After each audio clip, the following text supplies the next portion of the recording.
नमस्कार मंडळी, स्वागत आहे तुमचं आपल्या खमंग मराठी या चॅनलमध्ये. आज बनवूयात आपण शेपू चुक्याची गरगटी भाजी, आपल्या आजी काकीच्या हातच्या चवीची. आता त्यासाठी मी शेपू आणि चुक्याची एक गड्डी घेतली, ती निवडली आहे आणि आता स्वच्छ धुवून घेतली. आता चिरू आधी भाजी आता स्वच्छ धुतलेली होती ती कट करून घेतली आहे मी. आता आपण ही भाजी शिजायला टाकायची. गॅसवर कुकर चढवलाय, त्यात पाणी घातलंय 1 पाऊण ग्लास, कारण भाजीला पण थोडंसं पाणी सुटणार आहे. तर आता आधी सुरुवातीला आपण भाजी टाकून घेऊ.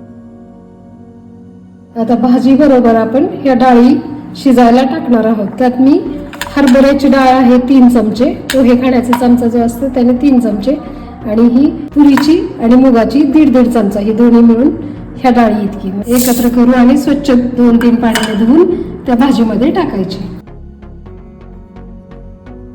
हे ओबड-धोबड शेंगादाण्याचं कूट केलेलं आहे, ते एक अर्धा बाउल ते लगेच शिजताना टाकून घेऊ आणि 3 शिट्ट्या करू. आता आपलं गरगटी भाजीचं वाटण आपण तयार करून घेऊ. त्यासाठी मी 5-6 मिरच्या घेतल्या, जिरे, नंतर मीठ आणि हा लसूण. आता हे मिक्सरमधून काढून घेऊ.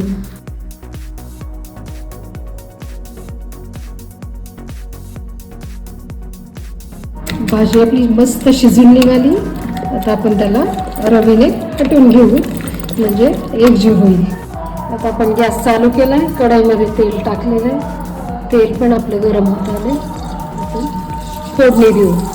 जिरे, मोहरी, नंतर हा कट केलेला लसूण आहे 4-5 पाकळ्या, आपण वाटणात पण घेतलाय, पण फोडणी एक वेगळी टेस्ट येते त्यामुळे वरून वापरतोय आपण. हिरव्या मिरचीचं वाटण पण टाकून घेऊ. आता आपलं वाटण छान परतत आले. आपण यात आता हिंग आणि हळद थोडीशी टाकून घेऊ. डाळी असल्यामुळं आपल्याला हिंग टाकायचं. थोडेसे धणे जिरे पूड टाकून आता हे हलवून घेऊ आणि आता भाजी टाकून देऊ. भाजीची फोडणी वगैरे मस्त झाली. आता आपण ह्याला एक 4-5 मिनिट उकळून देऊ. ओझरतं झाकण ठेवू, कारण ही भाजी शिजताना रटरट वाजते आणि भिंतीवर उडायची शक्यता असते, म्हणून थोडं झाकून ठेवू. चला तर तयार आहे आपली शेपू चुक्याची गरगटी भाजी, आजी आईच्या हातच्या चवीची.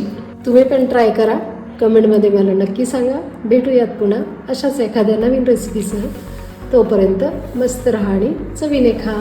Thank you for your love and support.